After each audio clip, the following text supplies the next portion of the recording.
Hello, welcome to Speech Talk Live. This is episode number 15, and my name is Jay Oza, and I'm the host of this show. And today we have Julie Finkelstein and Litesh Balakrishna. Julie is joining us from, I believe, Connecticut. She's all over the place, so I'll let her, when she introduces us, she'll tell us exactly where she is today. She's like that Carmen Sandiego, I believe, right? She's all over the place. Anyway, and Latesh is from Bombay, Mumbai, India, right? I forgot. When I used to be in India, it used to be Bombay, but now it's Mumbai. So anyway, I'm based out of Hazlet, New Jersey, which is close to New York City.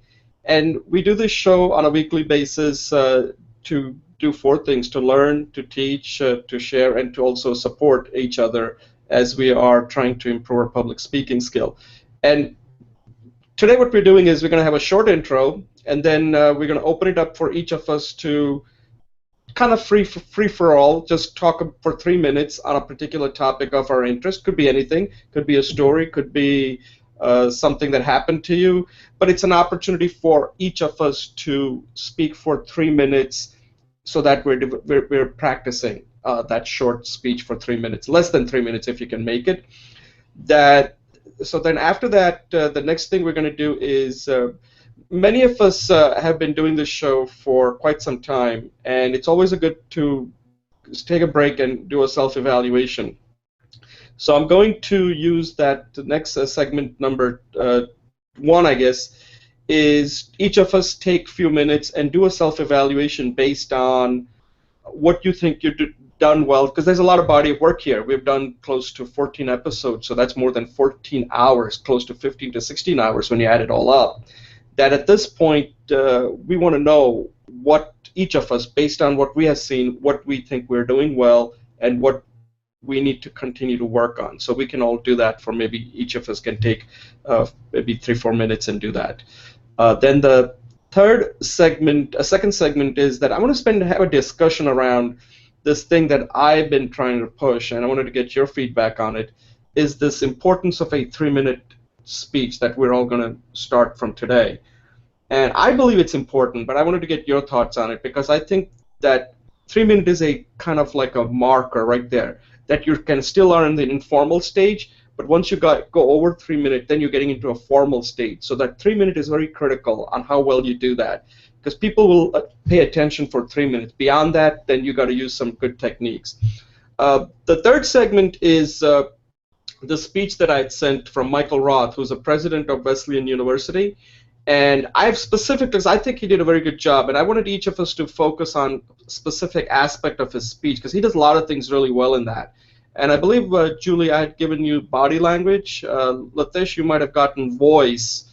I'm taking the humor part of it. And then on the second round, we can kind of look at the entire speech on what you thought of it. So this way we can kind of assess what a good speaker, what are some of the things that he does really well.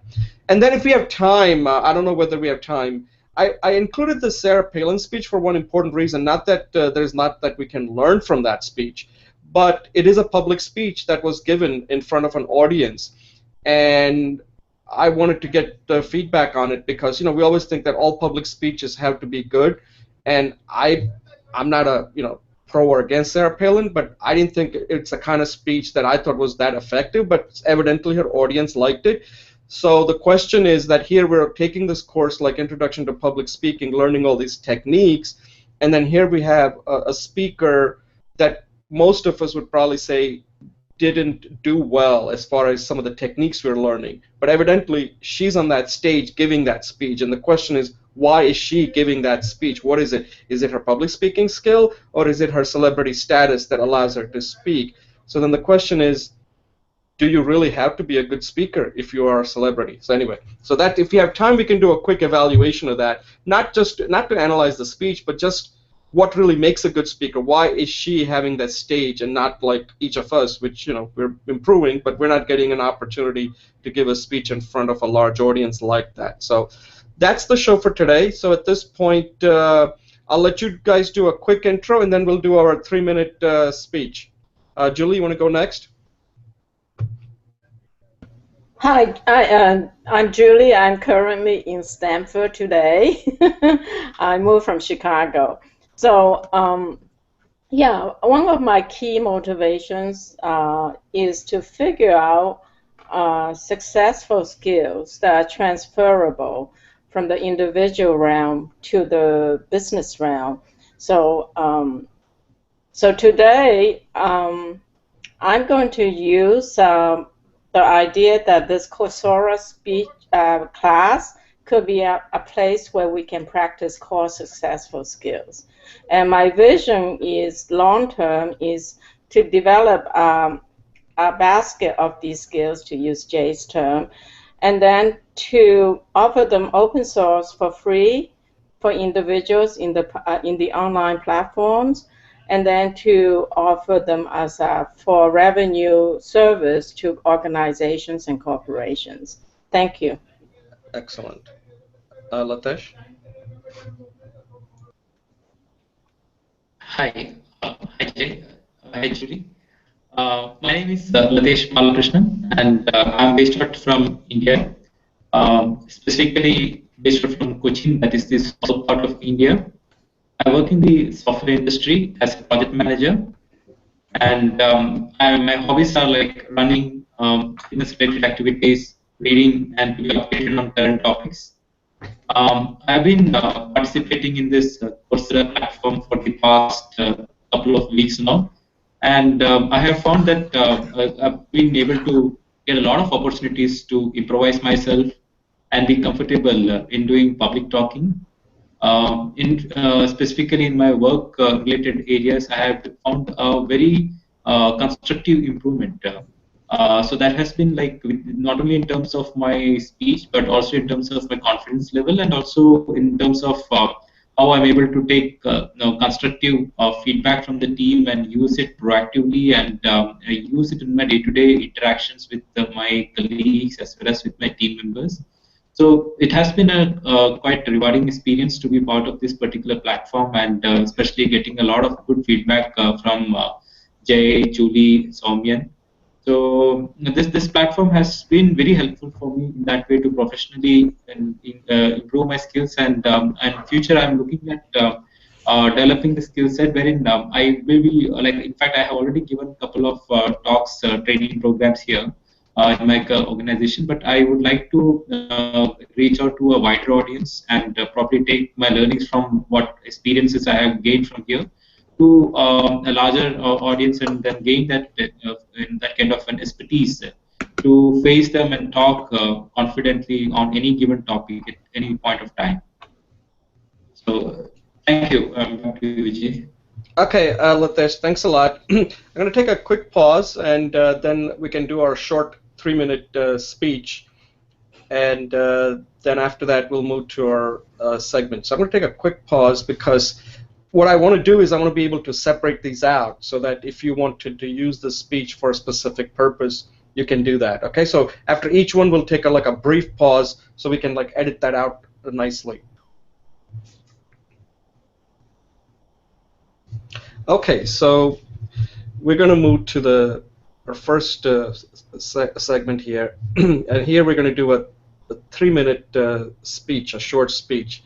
So this 3-minute speech that I have prepared is related to this commercial that was very popular in the 1970s here in the United States, and I'm sure Julie's familiar with this. It used to be a commercial for a laundry detergent called Calgon. And the way it worked was, I don't know whether this commercial would be politically correct today, but evidently I haven't seen it, so you can check it out on YouTube. In fact, I wrote a blog about this. So what happens is this woman comes to this laundromat, and there is this Chinese owner. His name is Mr. Lee. And the lady says, "Oh, Mr. Lee, how do you get the shirt so clean?" And Mr. Lee tells this woman, it's an ancient Chinese secret.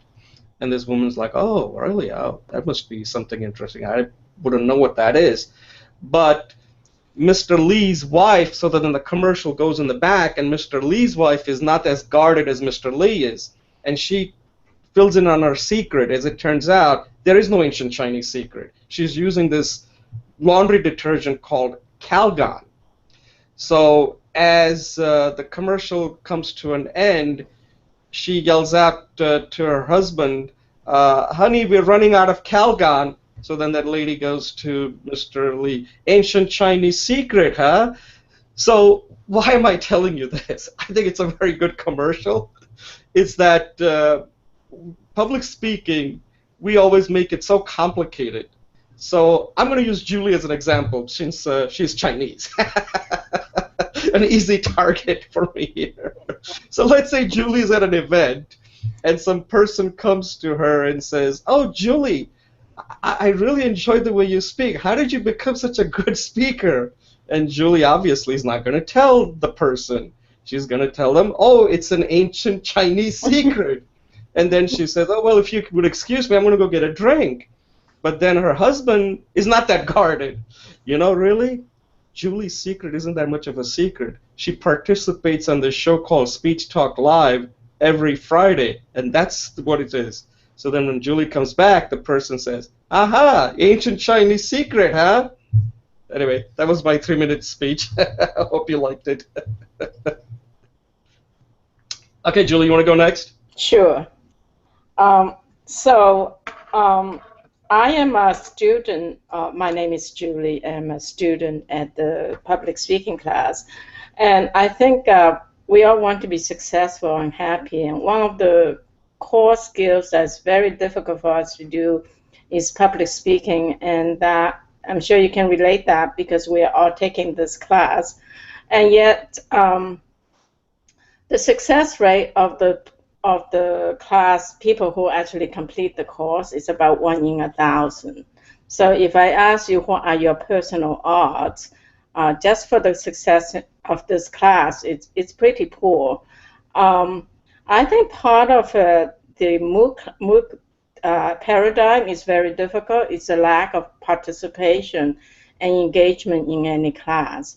And I want to submit to you that it's almost impossible to finish a class like this without some kind of engagement and support and practice.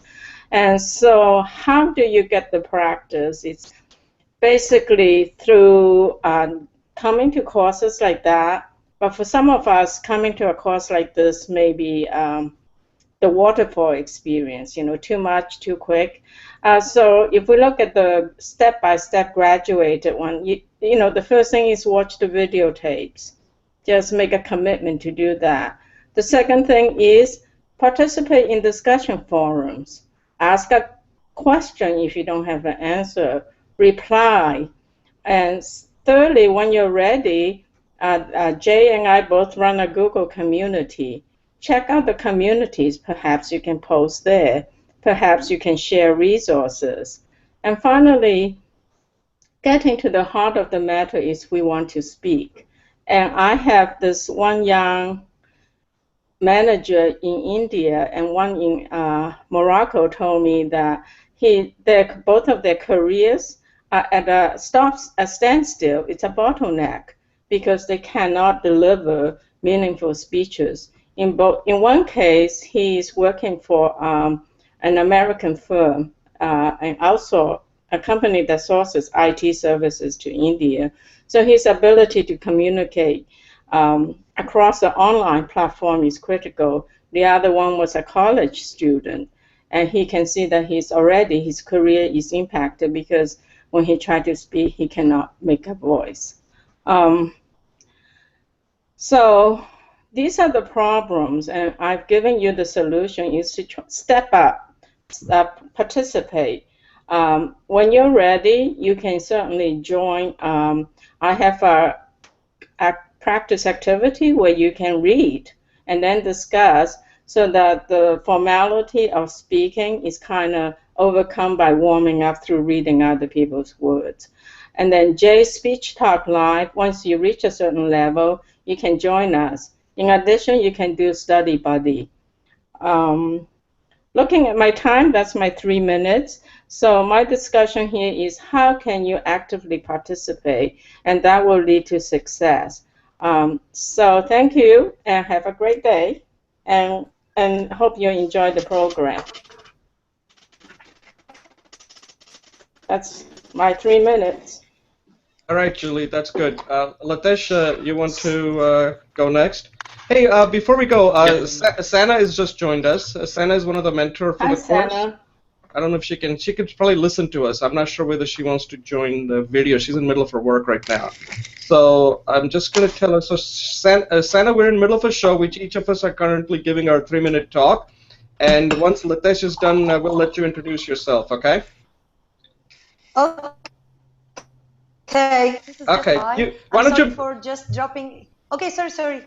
Yeah, can you mute your line, or you got to hop off quickly? Sorry? You can stay on for a while? Yes. Okay. I will stay for let's say 10 to 15 minutes. Okay, sounds good. Can you mute your line? Yes. Okay, thanks.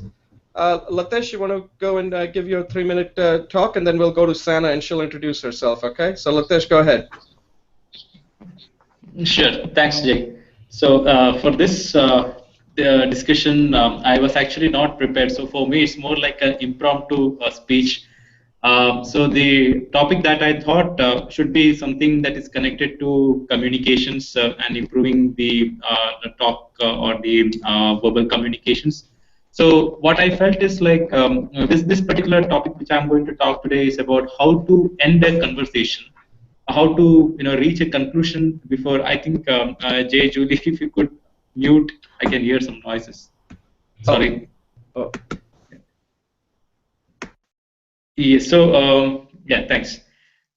So communications is like a very important aspect in any field where we are whether working or in a personal life.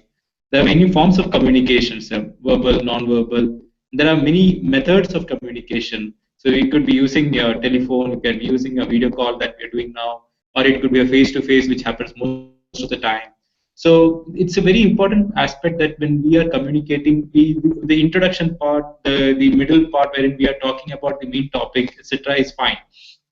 But the ending of the conversation is actually the most important, because that actually leaves the taste behind. So it's like if we have food, maybe like a full course good dessert or something like that. We have a complete meal, fit us a spicy meal, but we don't end it with something sweet. That leaves a sour taste in the mouth.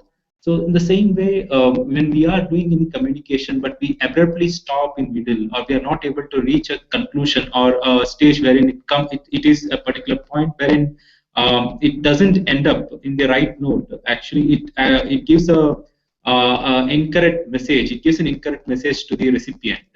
So when communication involves multiple people, when there are when one-to-one conversation or one-to-many conversations, it is very important that we end it in the right note. So there are some methods by which we can do it. If it is face-to-face communication, then we are actually seeing the person just in front of us. Then it becomes easier because we are able to see the body language of the person. So if the person is showing some signs like he pauses and he's like seems to be not really interested, so we know that he has reached a point wherein like we need to probably conclude what we are about to say. Or if there is something like he says, okay, so what next? So if he says something like that, means he has reached a saturation point wherein we need not continue with the topic, we need not probably talk much about it. Let's come to that logical point. Or a third is like he seems to be disinterested and is looking here and there and is not really looking at you directly in the eye. So that is also a sign that he's really not interested much to listen to you. So these are some points, some kind of directions which you can notice, some kind of points which we can see in the other person, and accordingly see like, okay, this is the stage wherein like we need to probably end this particular discussion, and you can end the talk by giving him some kind of a carrot to hit on. Maybe it's like, okay, so when do we meet next? So if you feel that your agenda was not completely resolved and you want to continue the discussion, you can probably give him that kind of a time and saying that, is it possible for us to connect maybe next week sometime? So that means like you just want to probably see if the person is really interested in talking to you further, and you can actually reach the objective which you had initially set out to. So that is one way. or if you feel that the communication has been there, but then it wasn't very constructive, or it wasn't really getting some some insights into what you are actually trying to convey. So in that case, you can probably probe him a little and see that if there is some gap between what you were saying and what he intended to hear. Maybe you can tell him that you will get back with some more details, some more fine tuning of the ideas which you were thinking about. So the way in which you do it is like person to person dependent. But ideally, the most important thing is that you end it in a right note. You give him a feel good factor. You with proper etiquettes, saying goodbye, thank you so much for your time. That's very important because you are actually using somebody's valuable time for for giving you kind of time for giving your thoughts. So from that angle, it becomes imperative that we end it in a very right note, very correct and simple, and in the right etiquettes. So that's about my topic on how to end a discussion. All right, Over to you, Latesh. Jay. Thanks. All right, Latesh. Thanks a lot. Next time, try to bring it under 3 minutes. Okay, so I know that's one of the things we're all going to struggle with when we start talking. So now we have a special guest, I guess. Sana, you want to introduce yourself and tell us? By the way, you met Julie, and Latesh is also joining us. We have another person, Somyan, you met, right? And he's not on today. So I'll, at this point, turn it over to you, Sana. Introduce yourself and tell us what you've been up to. We haven't seen you for a while. Okay, I think the mic is working. Guys, are you... Hello? Yes? Okay, so nice to catch up with you finally. I mean, I've been a bit absent. I am sorry for being, let's say, not lazy, but busy in some other stuff, you know, more personal stuff and professional stuff. And also I have always a trouble with the time, you know. Fully, I managed some work because I still have to work till 5 p.m. I still have 2 more hours at work.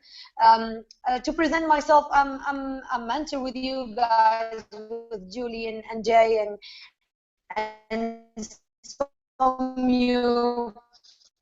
Sorry if I'm pronouncing the name. Sana, you're not coming through clearly.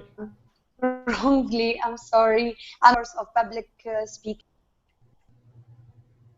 Jay, can you repeat? Yeah, you're breaking up. You're breaking up. So I just wanted to let you know that we're not able to hear you. So if you can just repeat some of the stuff you were just saying. Okay, I was just presenting myself as a mentor with you guys at this public speaking course, this wonderful course, what else? I forgot. I mean, I cannot repeat what I said. I'm sorry. Yeah, let me ask. Why don't I just ask you a question? Because yes. Yes, but I'm really happy to see you, Julie. I love you guys are, you know, keeping. Yeah, hopefully we can. What we'll do, Sana, is we're gonna have to let you go. What we'll do is we'll see if we can do a show one day. Because see, we have an issue here. The thing is that we have people from India. If it gets too late, then they cannot join because then it gets really late. So we may want to do a show if we can get. Because for Julie and me, it's okay if we can move it in the afternoon. But the reason is that we do have. Students, I mean, we have Somyan and Latesh joining us, and right now I think, Latesh, what time is it right now? It's almost like 8 o'clock or 9 o'clock in India. I have no idea. 8 o'clock. 8 o'clock, right. So we may want to push it back if it's convenient for you, so maybe we can pull in people like Sana who can join us and make this much... So Sana will let you know, okay?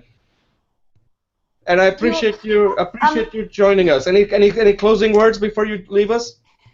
No, I just love you so much, guys, and I hope to see you soon. Thank you very much. And Sana, we appreciate you joining us, and always you're always welcome to join us, and hopefully we'll accommodate you so that you can join us in the future, okay?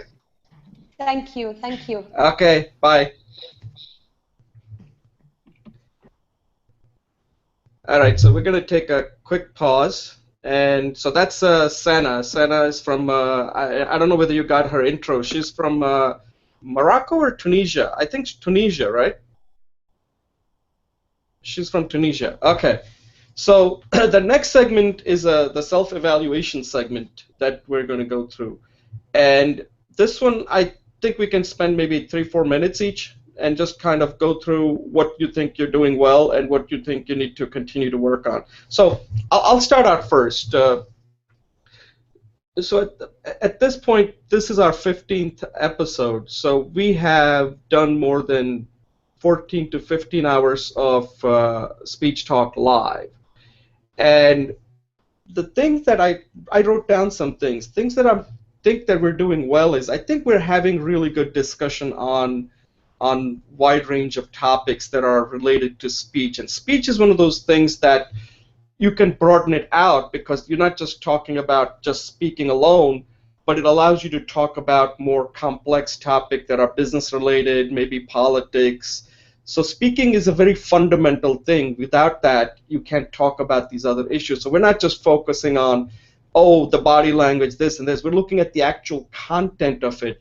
And I think the people that we have on this, I'm very proud of everybody. They do a lot of work preparing for it. They contribute a lot. They have a lot to say, which is really good. When you give them 3 minutes, it's almost like you have to give them like 10 minutes. You have to stop them like enough. So that's one thing we do have to work on. We have to somehow try to say things as quickly as possible and then come back again. Because otherwise, and I need to learn that too, because if you talk too much, then people get bored, even though we like to listen to ourselves, but other people probably don't. So the things that I have to work on that I'm noticing is that, I don't know whether you've noticed, I tend to occasionally speak too fast, and I need to slow it down a little bit. And this is one of those things that's going to require work. I just got to keep doing it.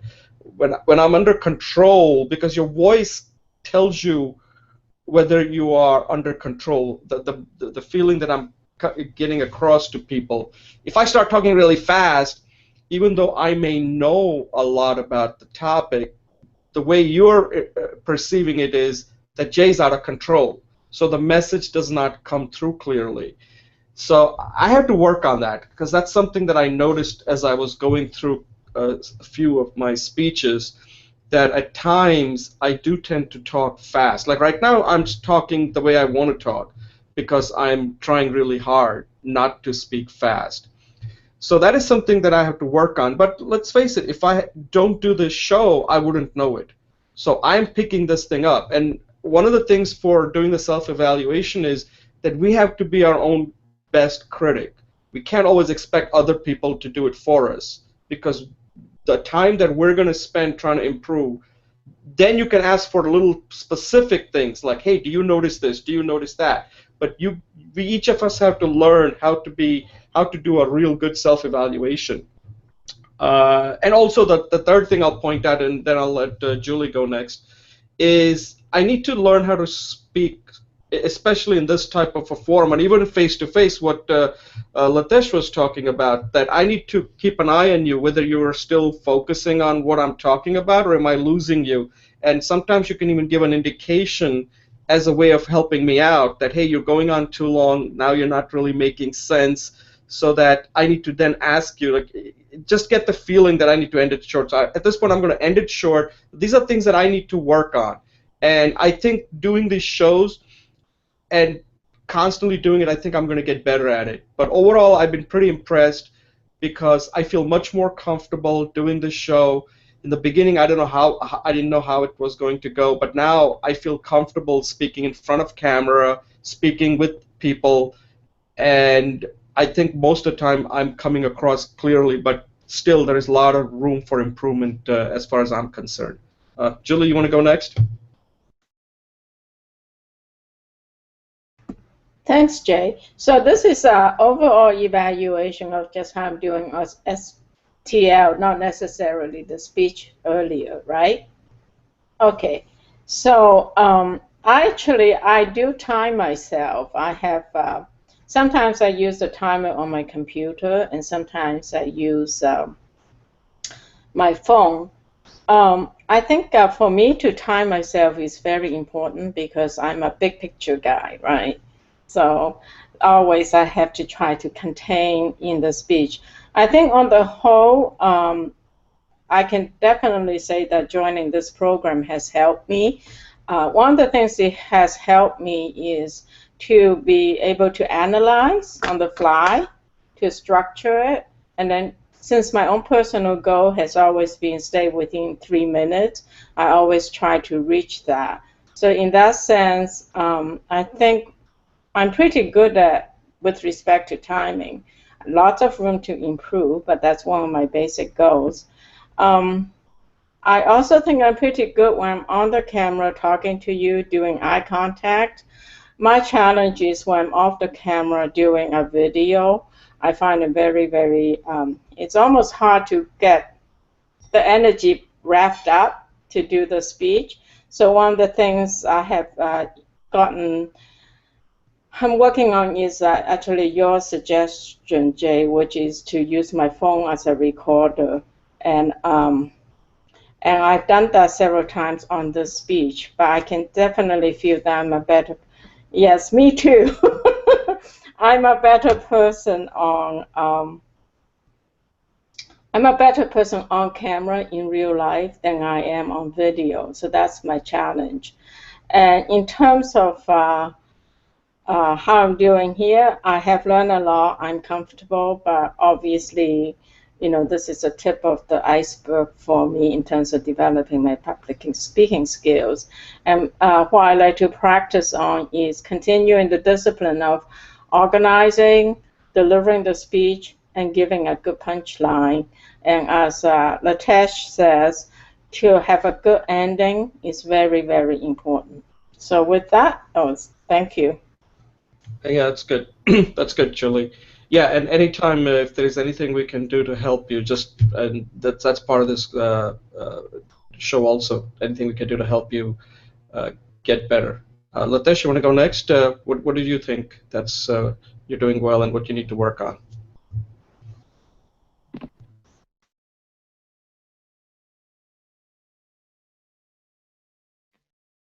Sorry, my network today is very slow. So I don't know, my laptop has started becoming very weird. It is acting weird today. So yes, for me, the speech talk evaluation, the entire platform has been a great learning curve.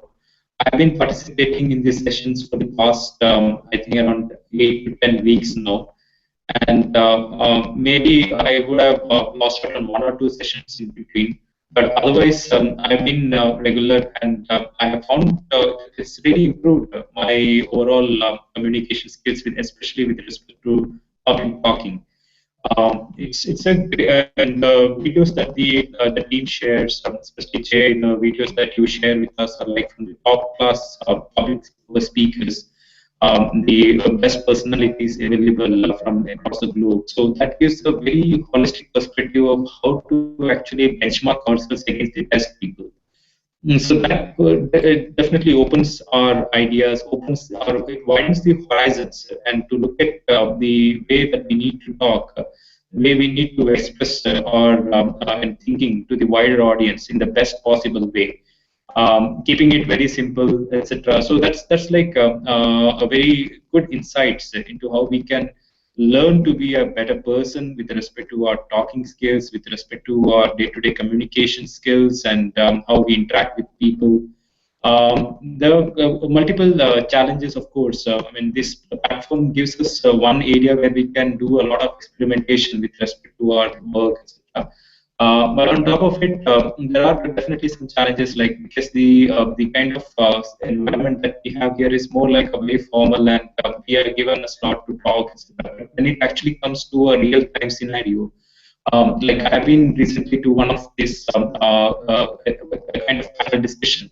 So there are like a lot of audiences, and the panel team were like very experienced people were seated on the panel and on the stage, and it wasn't that I was very actively participating, but it was just that we were asked to, do some questionings, so we could actually ask some questions with respect to the topic, and it was on smart cities and how we can leverage technology to improve smart cities. So from that angle, I did speak up, and unfortunately, the mic was also not there. So then it was very difficult to actually, come up when there was a lot of, I mean, it was chaos. There were a lot of people who were trying to get up and ask questions. So I had to ensure that I'm heard, and I had to be very short, very crisp in, and then drive the point that I wanted to raise, so that the panel could actually get what I wanted to, because they were taking suggestions, and those suggestions were going to be implemented as a part of the plan, as a blueprint. So it needed to be very, very clear, and it needed to be, noted at that particular point with the best people who knows the topic pretty well. So those kind of challenges are something that probably that any of us who are probably participating here, but when they go to the outside world and they do a real-time participation, would face it. So, but this gives us a platform. This gives us the confidence to actually get up and talk. And I think that's a big thing for me. So I think that's how I've been doing pretty well. I can evaluate myself and say that over the past 2 months since I've been here in this program, I feel that definitely I have improved a lot. Thank you.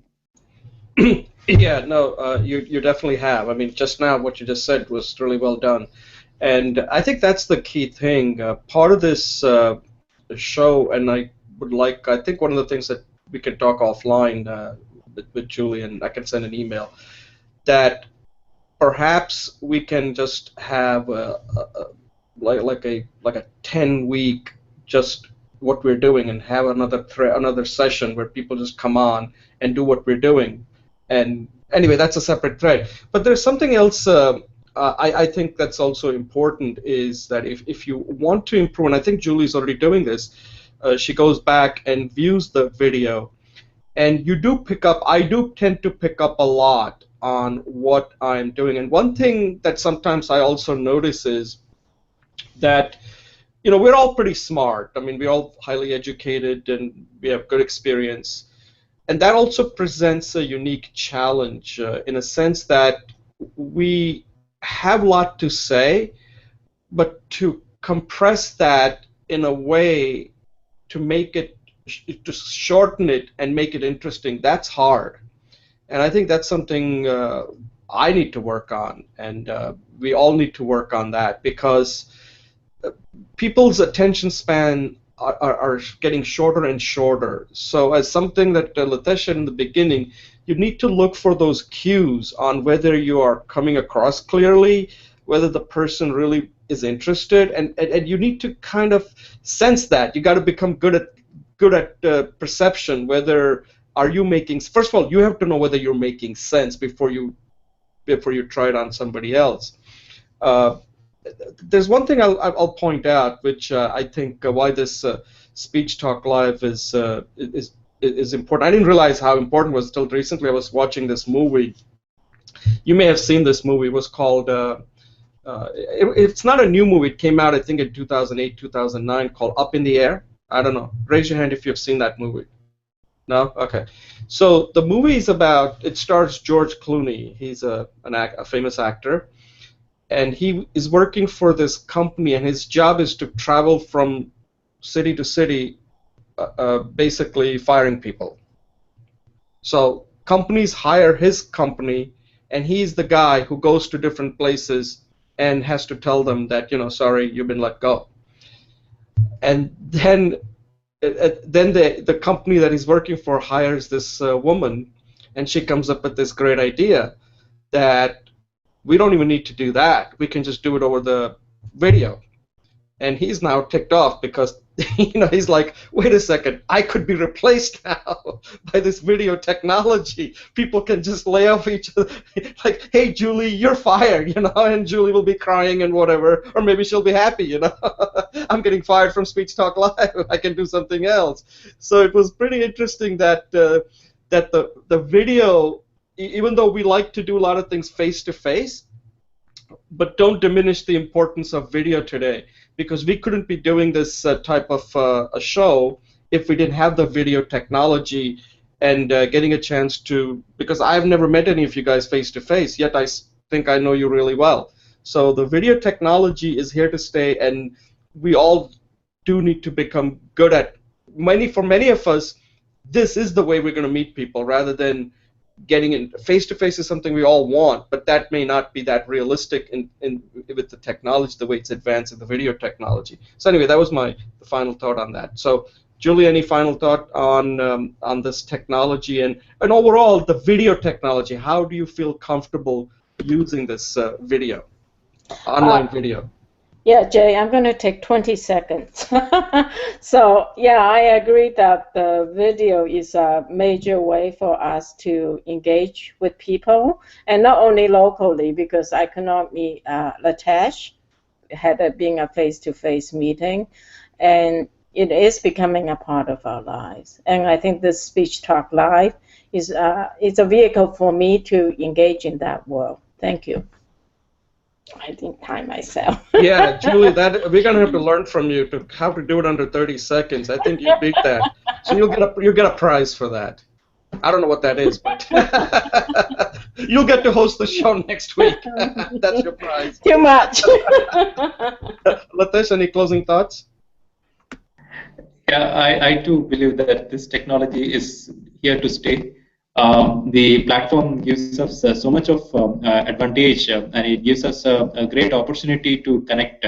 It's not the location that becomes a criteria. It's only about how much clarity of the technology is available, how much network is good in that location, and then we are on. So especially this particular platform, Google Hangouts, and the other platforms earlier. But this is like really cool, and we are able to really see each other face to face, express thoughts, and it's just like a virtual classroom that we are having a session here, and it's great. It's great to be connected here. Thanks. Yeah, thanks. It's like a workshop, and it's one of the things is that even though the stakes are low, but you have to raise the stakes. Otherwise, when you go and do it for real, then you will not get nervous. Okay, so let's take a brief pause, and then we'll start our next segment. Okay, welcome to Speech Talk Live, episode 15, segment number 2. In this segment, we're going to have a discussion around this idea of having this the 3-minute speech. So one of the things that I believe in, and I'd like to get Julie and Latesh's thought on it, and if you're watching it, you can send us an email or comment on it when this video is posted, is that when you're speaking, you kind of go from, like when you're speaking at an event, like not an event, let's say at a party or a social event, you have at most, I think, 3 minutes. And once you start exceeding 3 minutes, then unless you are one of the world's greatest speaker, you're going to become a bore. And I always think that 3 minutes is the mark you got to really watch out for, because once you go over 3 minutes, the people are not going to tell you you're a bore. They're just going to start tuning out. And 3 minutes is like the last level informal you can be at, informal up to 3 minutes. After that, you need to start bringing in additional techniques of humor, whether it's a story. And I think that what I do is just so that I have this recorder that I don't know if you can see it. I keep this with me all the time. And what I do is I constantly will record a 3-minute talk on any topic. It could be whether it's sports, whether it's on politics, whether it's on something business related, or even speech related. And I want to know what I sound like in that 3 minutes, because if I come to you and say, let's say Latesh and Julie, I want to be able to explain that in under 3 minutes. Because after 3 minutes, I'm going to start losing you. Then I have to start putting in some humor or have another story. Because once you go over 3 minutes, it's becoming much more of a formal talk. So I want to know whether you agree with this, whether you think this, because one of the things I want to do is if people are asking us like, how do I improve my public speaking skills? And public speaking is hard, and I don't want to give them a lot of things because they're never going to do it. As we all realize that this introduction to public speaking course, very few people finish it. But that doesn't mean you can't improve, because a lot of those speeches, informative and persuasive, are difficult speeches in my opinion. But I think the 3-minute speech, the short 3-minute speech, is something we can basically put to use today. And that's what I try to encourage people to do. That don't try to worry about this informative speech or persuasive speech you're going to give in front of an audience. Most likely, you're not going to give it in front of an audience unless you're like Latesh, who has an opportunity to give it at work. But that doesn't mean that you cannot give a 3-minute speech in any different venue that you find yourself in. So, Julie, you have any thoughts on it? And what do you think of it? And if you do, how do you use it? Well, the 3-minute speech is kind of like the impromptu speech. And so when I was working, that could have been really helpful for me because in any meetings or discussions, being able to formulate cogent thesis and then supporting document and then coming to a conclusion is really good. Never thought about it, but I think I'm going to apply it in many conversations. You know, I will take a little bit of time to make sure I understand what they're saying, formulate a quickie hypothesis and conclusion, and then deliver that. So I think that's very useful even in interpersonal communications. I'm going to practice with that. Thanks.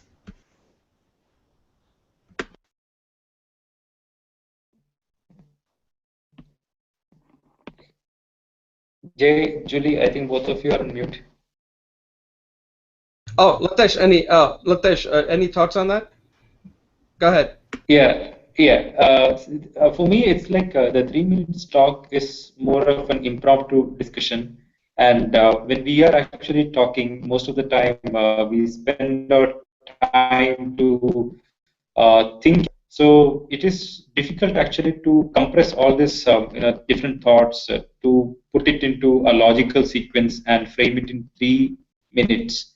So each minute has to be like very much evaluated that way. So the first minute probably we spend on introducing the topic, etc. The second minute might overlap into the third, but the second minute is the most critical part wherein you actually put the body and put the structure, put the overall problem as well as the solution. And the ending part, which is the last 1 minute, probably the 1 minute could end up like 30 seconds or so, but then you need to ensure that the idea that we had actually started off has to be ended up in a proper sequence. So the third minute is actually critical to ensure that the whole thing has been passed across to the audience.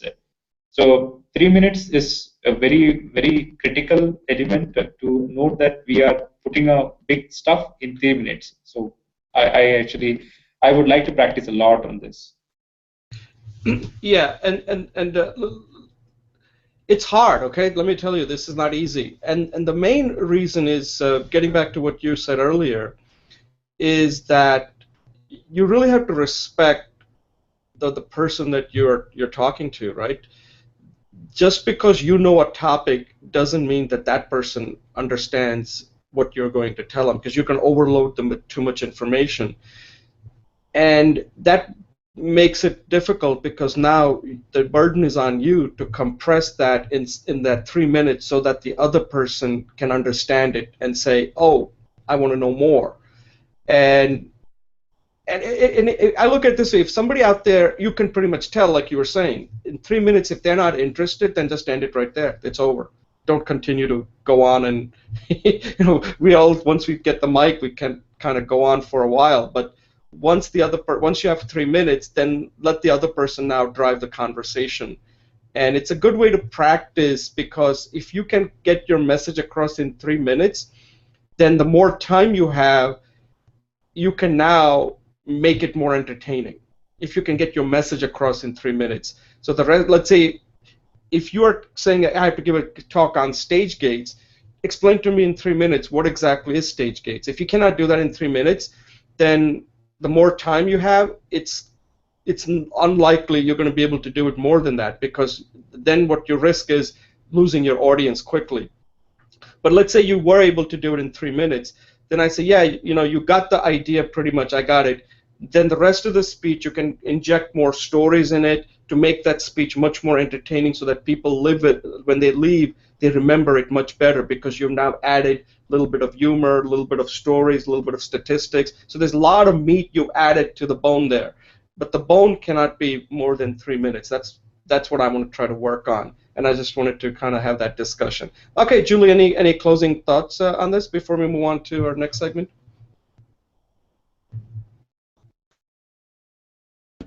No, that's great. Thanks, Jay.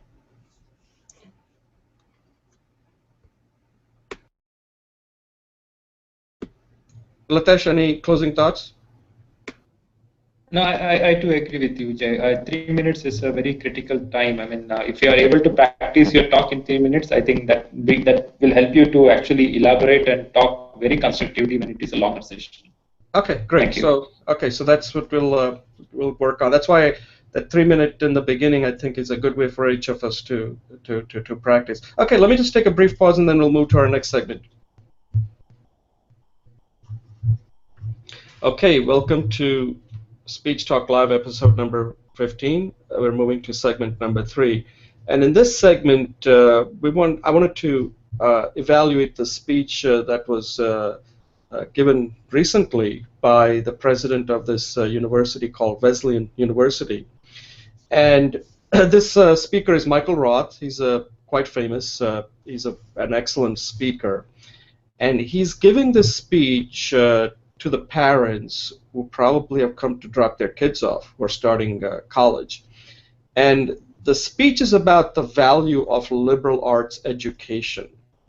And I think he does an excellent job giving this speech. So what I want to look at is that there's so much aspect of that one person cannot possibly cover it. So what I've done is I've kind of divided into different areas that each of us can focus on. Julie, I asked Julie to focus on the body language since he does use a lot of body language. He's moving all over the place. Then Latesh, I think you were going to focus on voice, and maybe if you want to focus on content since Somin is not here. And then after that, I'll come and talk about how he uses humor so effectively. So Julie, do you want to comment on the way Michael Roth uses his body language throughout the speech? Yes, thanks, Jay. So let me set my trusty little timer.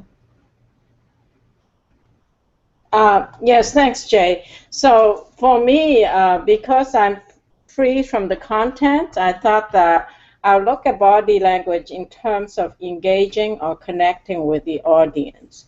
How does Michael Roth connect to the audience, and is that effective in the mainstream? And I looked at it in terms of 3 components. The first one is eye contact, and the second one is energy, and the third one is posture and movement. Okay, so first of all, in terms of eye contact, actually it's very interesting, right? So in the beginning, you see him looking at the sky instead of looking at the audience. So in looking at the mainstream way of public speaking, he did not engage with the audience at all through eye contact. But then meditating on that, sleeping on it, I realized that he's working from the religious paradigm where, the preachers in the Christian community would tend to look up the sky to connect with God. So because of the community that he's working with, I believe that he was connecting with the audience through his eye contact with God in a way that maybe the mainstream America may not appreciate. The second thing is his energy level is very high, both through gesturing and a lot of pacing. Again, I find that personally a little bit disorienting, so much energy. But again, in that milieu, the community that he works with, I imagine that's very effective. And finally, he's very dramatic. He uses a lot of body language. And that clearly, for some of us, maybe almost too much, but in his audience, again, it's very effective. Also, actually, he does something very interesting. When he comes to a specific point where he wants the audience to do something, that is the moment he creates eye contact. And I actually have a timing here, but it looks like I don't have it in this one. So at certain times when he says, when your son comes back and bitches to you about a really, really tough teacher, don't talk to me. And finally, the same thing with gesture. When he wants someone to listen, he stops all motion. And so his energy actually comes to a standstill. It's almost like an implosion. So I think his techniques were unconventional but very effective, both in terms of eye contact, body gesture, and energy level, because he does this opposing thing. High energy, collapse when he wants to listen to you. So he almost draws you in. Thank you. That's my right. No, that's excellent. Yeah, I thought that he used his body language really well to capture the audience. And again, we were watching it on video, and I think when you look at the audience, they seem to be very attentive when he was speaking. So, Latesh, do you want to comment on how he uses his voice? And if you want to hit the content, you can also touch upon that, since I was hoping that Somian would join us and he could focus on that, since he's very content-oriented. You want to focus on how effectively or ineffectively he uses his voice throughout the speech? Right. Thanks, Jay. I actually, I think I was given words as part of that, so I didn't actually Okay, go ahead. look into. Yeah. So, No, but but that's fine. then just to focus on the words, and then I'll use the voice, voice and the humor part. So go ahead. If that's what you prepared for, then just talk about the words. Oh, yeah. No, but from holistically, when I look at the entire talk, it was quite a powerful message that he was driving in. So when it comes to the way he was giving the talk, as Julie mentioned, there was very high level of energy. So, and that energy level was, along with energy came that very, that loud voice, the booming voice with which he was talking, that actually was keeping the audience engaged. And when you have an engaged audience, all that you need to do is like push it a bit further with a lot of good content, good talk, good words, and words that would actually pull them. So that's what he very effectively did in this entire 16 minutes or so of this discussion.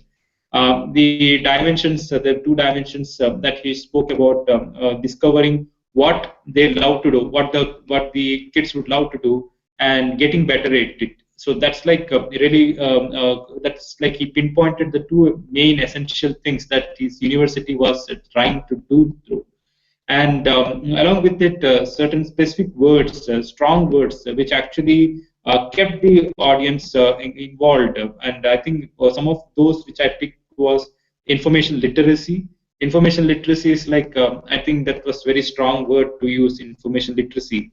And holistic design and engineering, respond to the real problems and opportunities, but taking a tall order of the situation. I think people with extraordinary ideas will be able to structure their thoughts more appropriately.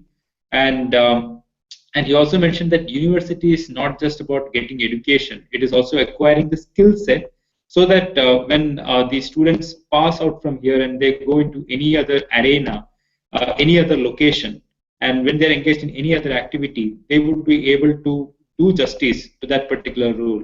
So it's like we are giving the students that kind of a tooling to reimagine how we are able to leave an impression in any area, whether it is politics, healthcare, or whatever work that we're going to do. So, and one important takeaway that he spoke was about we do a lot of studies. I mean, in my career, like in my education, I've been doing like last 16 or 17 years of my education, 18 years of education.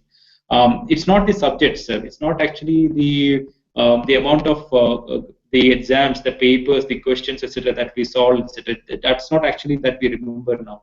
When we look back, what we actually remember is what we did.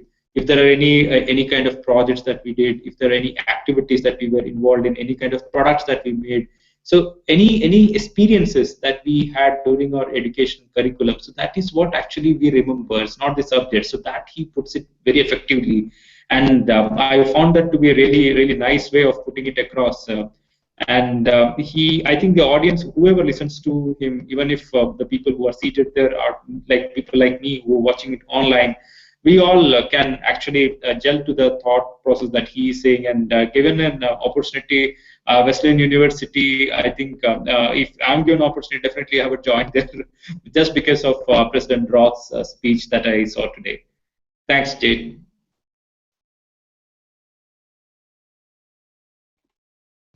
Okay. Yeah, no, that was that was excellent. So I'm going to touch upon the two things that he does very well. Remember, like last week, we spoke about humor, and if you notice that he's not really telling any jokes in the speech, but he uses humor quite effectively. I mean, he had an audience really like laughing, right? And there are three uses of humor that I came across, and I thought they were really effective. And I even noted down the mark, so if anybody's watching it and they want to go back to it, when as he was going through those 3 points that Latesh, you just mentioned, the discovery, you have to discover yourself, then you have to get better at it, and then you have to learn from failure. So the first one, when he's talking about the discover part, and here again, the way he uses the voice, he's mimicking this Dean when he says, why decide, man? Like he's like a 60s guy, right? Probably on pot or something. And I thought that was pretty funny, like the way he's using his voice rather than just say, why decide, man? It was very effective the way he did that. He got people like really, he changes the whole voice and is mimicking this this dean. It kind of sets you in what it was like when he was in college and how the dean is reacting to him and he's getting him to think. And then he does something clever when he comes up with this major, which I think he calls it that was a university major based on his interest that he calls it history of psychological theory. And then he jokes. He said, imagine when I called my father what he was going to say. And I thought that was kind of funny, that here's a father sending his son to a college, and now the son is telling him, hey, Dad, let's look at the major I came up with here. And that humor that he uses is available to all of us. And that's why I thought I wanted to focus on that. Because sometimes we're saying like, oh, but I'm just not funny. I'm just not funny. That line, he doesn't need it. That's for effect. He just created an effect. He could have just said that I created this major history of psychological theory, and he could have moved on to the next point. But no, these are the techniques that I think that makes the speech so effective, is that he then throws in that little funny thing about, imagine when I called my father what he was going to say. And that is something we have to look for in a speech. Now, you can't have too many of these, otherwise the speech gets to the point where you're trying to become a stand-up comedian. So that was the first point that I thought he used humor. Then he gets to that second one when he's talking about how do you have to get better, when he talks about this paper that he submitted from this German philosopher Nietzsche. And the professor writes in the margin saying that he, I think, makes a conclusion in his speech where he says Nietzsche, one of the greatest philosophers, and the way he again uses his voice, like he's like full of hot air, right? Nietzsche, one of the greatest philosophers in the Western tradition, said that all things will come around again and again. And then he said that the professor wrote in the margin, quote, Mr. Roth, you're in no position to make this claim about Nietzsche. And then that was funny, right? Then he said, well, that wasn't the end of it. Then he said, if you're going to make such a claim, you must learn how to spell Nietzsche. I thought that was quite effective. And then the last one is that he uses, that I noted that he used humor, is when he had given this one student a grade of C minus. And the student asks, Professor Roth, what do I have to do? The way he emphasizes it. And here he jokes. He thought, this was an opportunity, but he was trying to ask me for a bribe or what. So he uses humor and his voice, the way he does it. It makes the speech quite entertaining. You want to not only he gets the message across, but with the story kind of personalizes it. If you notice that all the humor that he uses in all the three examples are his personal humor. And the thing to note is that I noticed it, and it is something that all of us should look for. It's there, it's available, but if you target yourself, you're a fair target. So anytime, like Julie does that quite well, like, right now she's moving around, so she injects that humor.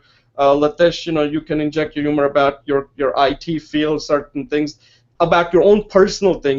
This feels like I'm writing a program or working with a bunch of techies or something like that.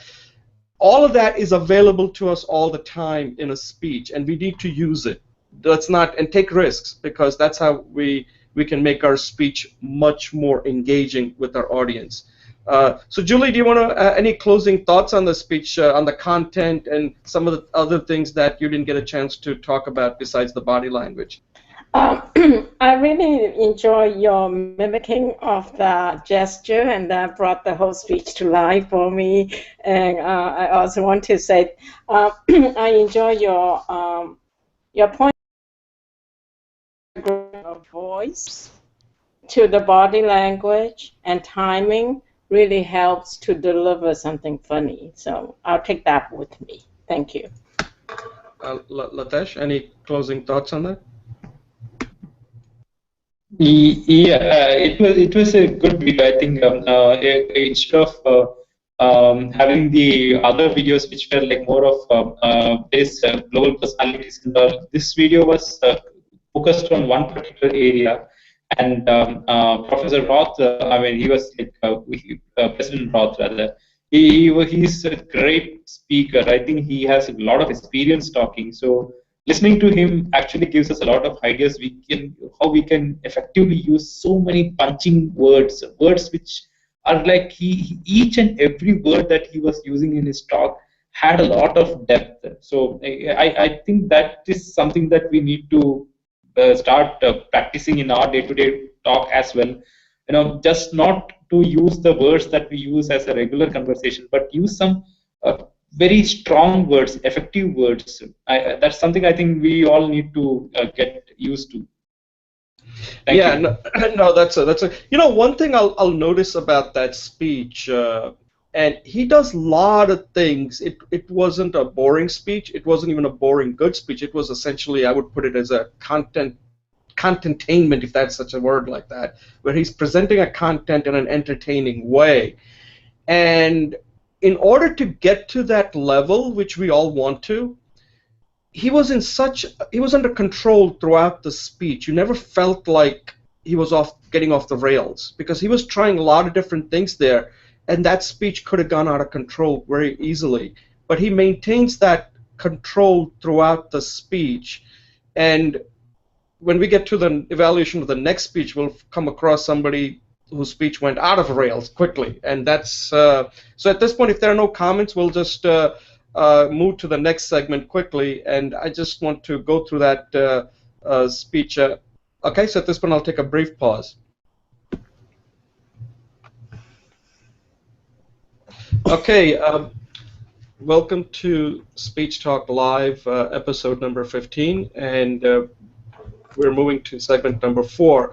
And in this segment, I just wanted to take a look at this speech that was given by Sarah Palin. Now, if you're watching this and you don't know who Sarah Palin is, Sarah Palin was a vice presidential nominee in 2008 election for the Republican Party in the United States.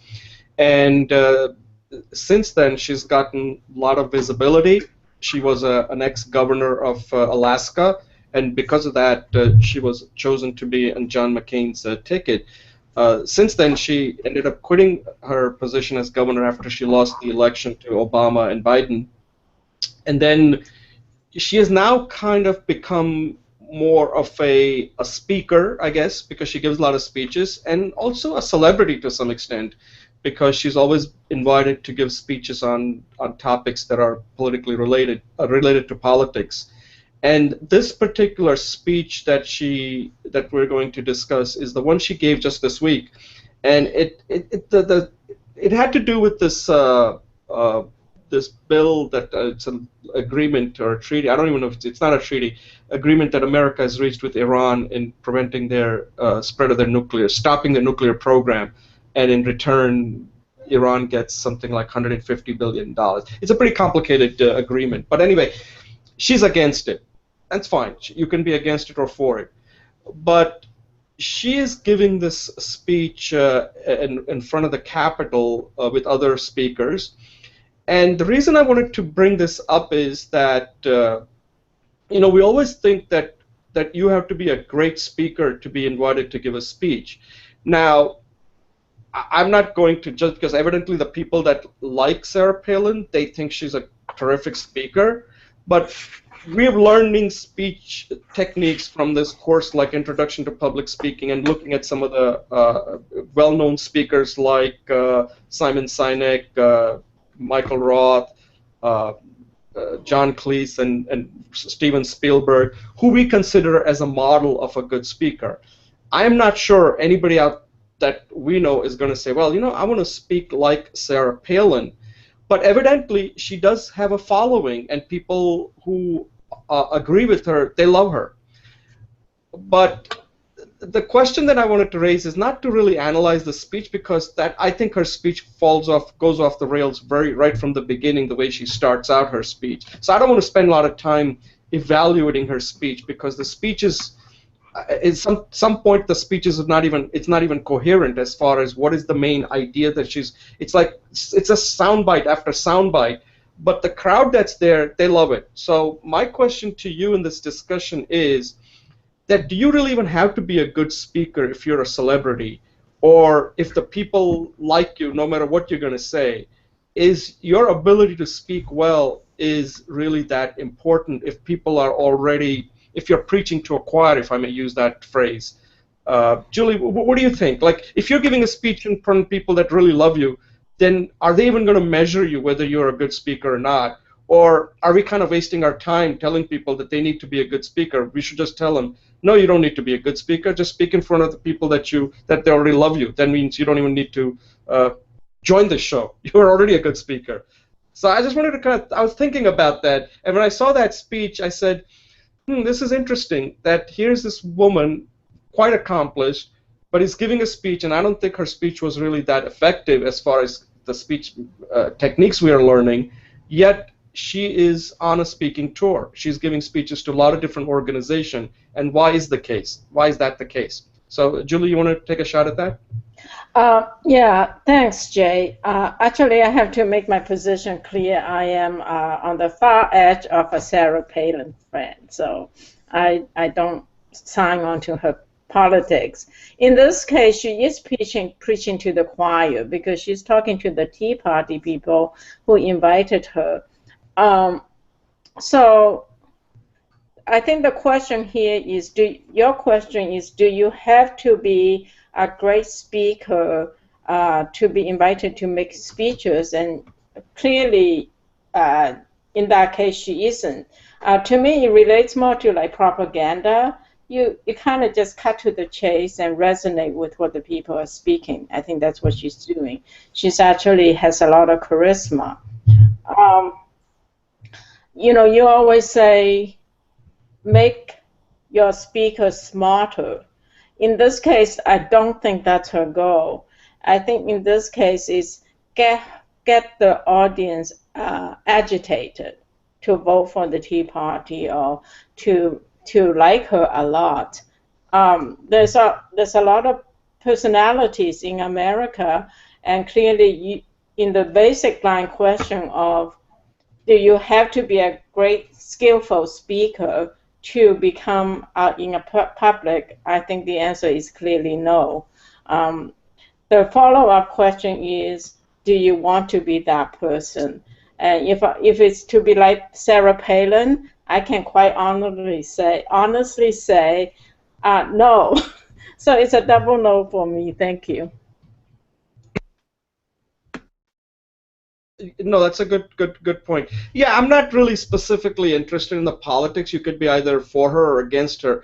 I'm just looking at it from a point of that is this the kind of, like, if you were to watch that, what kind of techniques are you picking up? Like, what you're saying, I'm going to do exactly what she's doing because that really works. Like, are there anything did you learn from that, saying that, I'm going to try that next time I'm giving a speech? I couldn't think of any. I mean, there are a lot of funny things she's trying to say. See, is that a shtick speech or what is it? Is it she's just trying to just get the, like you said, get the audience all agitated and just crack jokes or insult people? I mean, it seems like I don't know what to call that type of speech. That's what I'm saying. Yet she is speaking in front of a large audience. Can I just answer your question? Yeah, go ahead. I think the technique she is using is there's a lot of implicit meaning. There's a common value base that you and I are probably not tapping into. So when she said things, for example, the death cult, she used the word death cult. For us, it may mean a certain thing, but there is a resonant meaning in that community. So she is speaking their language, and they are resonating to her. So I would say that if you're looking in terms of speaking techniques, one of the things is understanding where your audience are coming from and start from there. The other thing is she is very loud, right? She's very passionate, so those are her skills. She smiles to connect with the audience, right? So I think those are some of the skills that she used. And the other one is it's actually something that we are warned against in the skillful speech one, is to ad hominem, to attack the person. Someone like in the community that Sarah Palin was speaking to, ad hominem is an accepted process. So you hear her attacking Valerie Jarrett, you hear her attacking the administration, you hear her using the words like a lapdog. I think it was talking to Obama. So these are the things there's enough value, meaning in that consensus community that she used. So a homonym is a technique of that community can relate to because they all agree to those values. And those people's characterize people that way. Right. So what you're saying, if I got this, she really knew her audience, that's what they wanted from her. They didn't care about whether there was any logic or anything in the speech. All she needed to do was feed them raw meat, and she's very good at feeding them raw meat. I want to get Latesh's perspective, since he may not know Sarah Palin, but somebody from India. I'm sure you have speakers like Sarah Palin who are very popular in India, and you wonder, like, why are they getting such a large audience? I just wanted to use her because a lot of times we always look at the, model speakers, and this is not, some of the techniques she uses is not the kind of technique that I would advocate. None of us would advocate. But I wanted to get Latesh's view, if he had a chance to view this video, and what did he learn from it, from seeing any, did he pick up any techniques that she uses and saying, I got to try that too? Hi, Jay. This is a purely political speech. So from that angle, it has all the contents and all that that goes into a masala talk that happens like in most of our politicians in India or anywhere in the globe. Actually, they use this same methodology. So the most important part is to reach out to your audience and make them feel better. The more you talk bad about the opposite party or the opposite, so the better the feel good factor is. So that's actually the kind of atmosphere that was created. And Sarah was very good in reaching out to all those listeners, and in fact she personally calls up the police officers, the media professionals, etc. So that's like really reaching out to the crowd, and she's ensuring that they are well kept entertained. The way she has compared the way Hillary Clinton was moving like spinning faster than centrifuges, that kind of examples which was given out, or that a president carries a big stick of promises and it is more like a selfie stick. So all those things are like some bit of humor that has been brought in. So this kind of discussion, this is actually a pure political talk that she's giving. and she was good in that. She was able to actually drive the point to the way and the emotional appeal.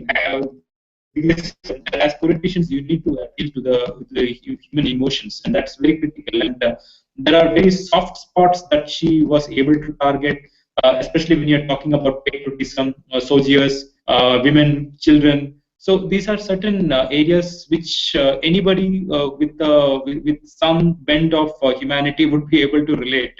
The moment you hit upon such topics and the price and things like that, which is like very much connected to your day-to-day life, etc. So, and then when she says that the life of her son, daughters are in the hands of Ayatollah, etc. So that's like she's bringing in that emotional aspect as well. So overall, it was a very what do you call it, a very emotionally packed, charged up speech, and she was able to. I would say it's not a kind of talk which.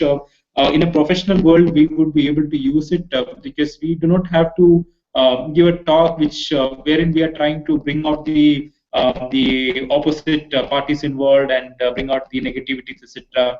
So we may not have too much to take out from here unless we are trying to we are going to get into a political outfit or start some political outfit here. So then probably I can use some methods that Sarah has used. But otherwise, this talk is gives you a different perspective of how a political speech can be made. Yeah, no, the reason I included it is because it is a public speech that's given, and there are all kinds of speeches that are given, and sometimes when we look at because like I said, we are of different I like to think of myself as somewhat smart, I guess you do too.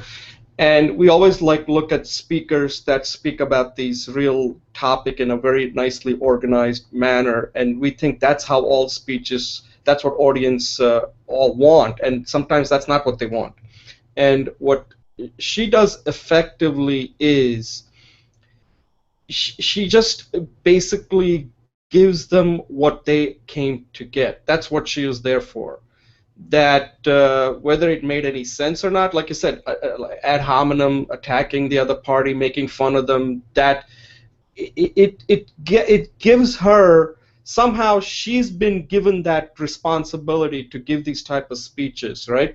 And she's very effective in that, and that's what she wants to do now. She doesn't care whether she tries to reach out to us or not. We're not part of her audience or part of her people that are going to say that's the kind of speech I want to listen to. We want some logic there. We want some coherence there. But I just wanted to bring that up here because it is a kind of speech that is effective, and we need to know it because there are people that do speak like that and are quite effective in reaching their audience because they've figured out what the audience want and they deliver it. Any closing thoughts before we end this segment? Before we end the show? Thank you. Yeah. I think it's always good to see something negative as well as positive, and to get some perspective on that. So it was very educational. Thank you. Great, Julie. Latesh, any closing thoughts? Yes, I think it was a good insight. It's a very different genre of speech, and I enjoyed watching this. Thank you. Yeah, she's entertaining. I mean, that's why she gets invited. I mean, the way she uses her voice and all that. If you like her, if you ignore any logic, if you just want to be entertained, it does the job. And I actually like seeing it because you don't know what to expect. What kind of what she'll come up with, I have no idea. Like she spoke Russian, I guess, one word Russian, which I didn't even know she knew Russian, because she said that she speaks American. At some point, I wish there was some English translation because there were words coming out, but I had no idea how those words fit into any kind of sentence there. But that's Sarah Palin, and we made her famous, more famous. All right, guys, thanks a lot for joining, and I appreciate you taking time and participating today. Okay. Thank you, Jay. Thank you, Julie. Have a great weekend. Thank you, Latish. Bye. That's great. Enjoy your weekend. Okay, bye, guys. Thanks. Bye-bye. Thank you. Bye.